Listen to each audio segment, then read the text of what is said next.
If you are a person who keeps getting blindsided, people are crossing your boundaries, you are often in the wrong time and the wrong place, then it may be sign of the weak ninth house. So if you ignore it right when the specific time gets activated, you are at risk of health issues, the legal problems, or some kind of public affairs. I got many clients from these situations. Also, I got through on the Astro Data Bank many examples of people who are going such cases. In this video, I will show how to spot the pattern early and protect yourself with the 4 important points. So let's roll the intro and start with the first one.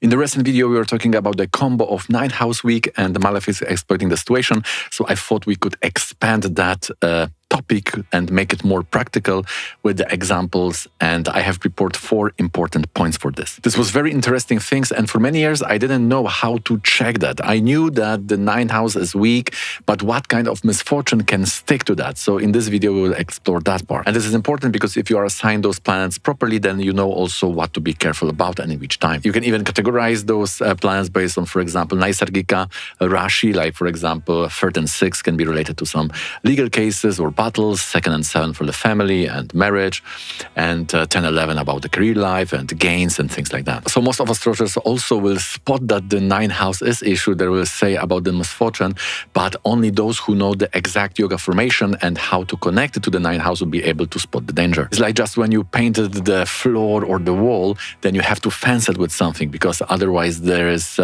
danger that people will dirty it. In the same way, if you have this vulnerable state of yourself, you need to mantra to protect yourself. And even if you are good with all those Jyotisha principles and you have this sensibility, you are doing sadhana, you are doing mantras, you can even spot people who have this vulnerable part of them, which may be exposed to danger. And this will be often related to that weak or afflicted 9th house. So in this chart, we have Ketu in the 9th, Lord Saturn in the 12th, another Lord Rahu in the 3rd. All are afflicted, right? Ketu in the 9th, malefic, Dushtana of the Saturn, and the runaway yoga, right? The Lord is going to 7 from his house. And of course, the relationship between the Lord and Karaka, Jupiter, is 2nd and 12th. So this person was shot by the racist fanatic and also later to be found a serial killer.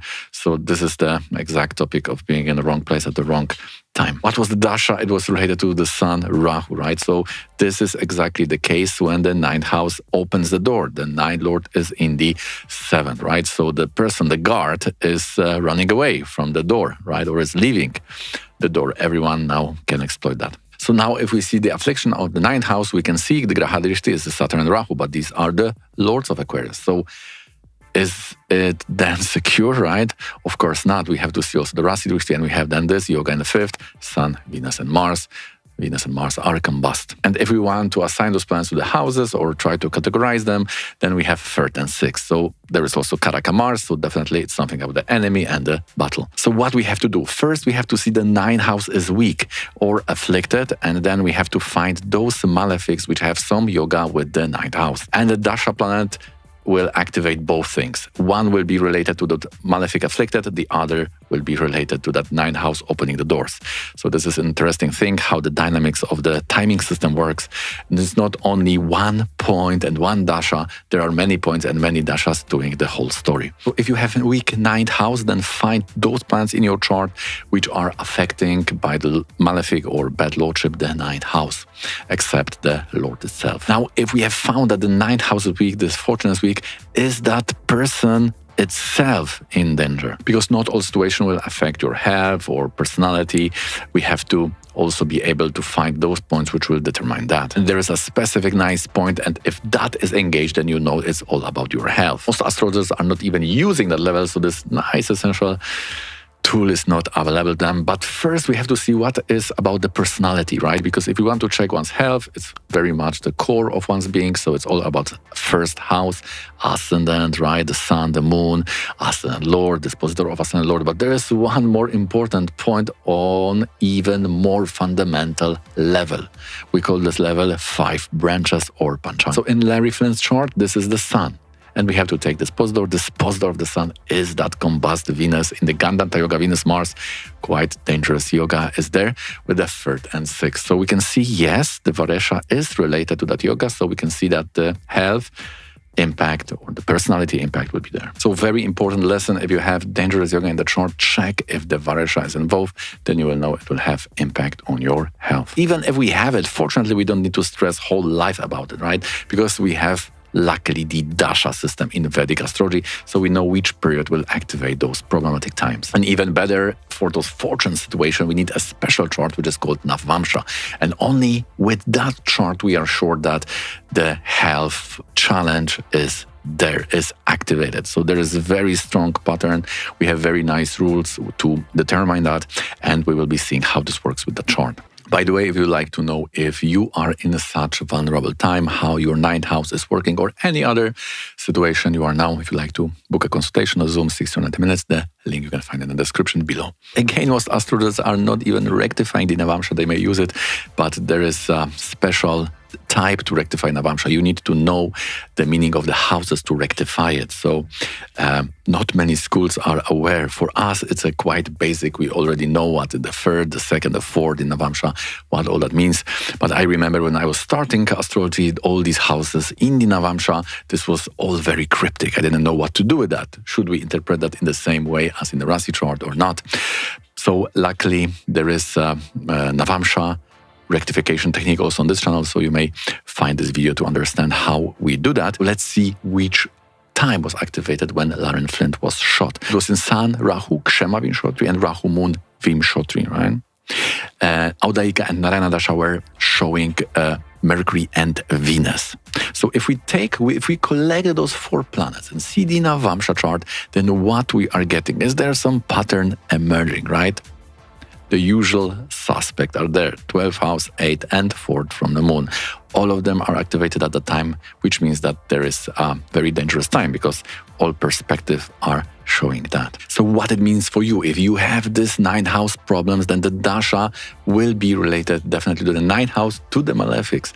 But also, if you have many planets connected to these points, then open the Navamsha, and those extreme times, those dangerous times will be related to the 8 and 12. 4th from the moon is also the another vulnerable point. So you need to have this Dasha in mind to know which periods are dangerous, and then you can do the mantra or just be more careful, compensate the danger with your knowledge. And you can go even farther if you have found that it is about the enemy, right? That someone can somehow impact your health. It could be mental health due to stress. For people who are in the public life or even the social media, they are dealing with a lot of such situations. So then you can even open the yearly chart. We have something like yearly chart, again 12 houses, 12 signs, and then in that chart, we call it Titi Pravesh in our tradition, you can find how the 6th house is placed. Are there malefics and things like that? For example, in Larry Flynt's chart, in that year, Titi Pravesh, the yearly chart, 6th house afflicted by Nicha planet, 7th house Nicha and Marana Karakastana, and they had this exchange. So this was Nicha planet with Rahu and Nicha with Marana Karakastana. So it's like 4 types of affliction related to the 6th house. So very difficult situation. Then if we know that the enemy will enter our house, how many rooms, right, will be impacted by the presence of this inimical element in our life, right? Would it be academical life, spiritual life? Mostly we would check if this is coming from the career life. So how to check that, right? As you can probably guess, we need to find what's going on in the Dashamsa. Again, if your astrologer didn't rectify Navamsha, then there is no chance to have proper Dashamsa, because these specific charts, they can change in 5, 3, 4 minutes. So if you don't have access to properly rectify the Shamsa, then you would not be sure if this is going on in your career life. Okay, but let's go to the Larry Flynt chart. The Narayana, Dasha, and Audayika were related to Mercury, Venus. They are in the 9th, right? So on one case, it's showing his freelance or his business in public magazines. We know that he has this adult magazines, big corporation. Then he was also dabbling with politics, even with social rights, things like that. But it was all about very much adult type of entertainment magazines, right? This is his fortune, how he built it. But why in that time it was impacting his work, or it was coming from the work. Because that crazy person who shot him, he was watching one of those movies and there was some interracial interaction and he said, wow, what's going on? I have to kill that guy. That is exactly how it's coming from his biography in Wikipedia. So you can check that. And we can see that it is somehow impacted or caused by his career life. So now the enemy which is coming into his life is also career type of enemy, right? Or somehow he transcended the Dashamsa. He entered that world. So the Dasha has to show that, right? So how it's visible. If we take Rahu and Moon, right, the Graha Dashas, because we remember it was in the Kshema, it was Rahu, and the Moon in Kshatriya's Moon, very clearly it is impacting that Moon debilitated in the 6th house. This Moon in 6th house is very important for that specific chart. It's a little bit advanced how to see that, which planets in the Shamsa will be essential, but for now you have to trust me that this Moon is a central planet for this Dashamsa. This is also 12th Lord in 6th. So we have 6 open enemies and 12 the hidden enemies, right? It's there. And the Moon is Kartari in Scorpio sign of revenge, right? Of cruelty. And where is the bridge, right? From Mercury and Venus to that Moon? Why Venus activated that Moon, right? Audayika was showing the Venus. So Venus is in Aquarius, as the node yoga here. And we know that the Venus, when impacted by the node, is turning our gaze now to the Moon, right? So now we have all 4 dashas saying to us, in this period, the Moon will come. Moon is in the 6th. This is about enmity, right? Moon is about health. It's a Moon-Mars yoga. It's in Scorpio. So quite extreme case, right? We have already found that there is a big problem in Rasi chart, so it will impact the person. We have found it's in Navamsha, so this is the dangerous time. We have completed the analysis with the health components, and now we have also confirmation that it will transcend into the career world, the Shamsa. All right, so I hope this gives you some structure how to double with those topics. So 9th house week, malefics connected to it. We went through Varesha and the timing system using the Navamsha, and then we have found that this Dashamsa, what are the specific rules to see if that will be coming or caused by this world, right? And Larry Flynt has served us as a nice example that all these rules work very nice. So we were talking about the nodes, right? The Rahu was a big protagonist here. If you'd like to learn 3 features of Rahu, which are not so much discussed, then please consider watching this one.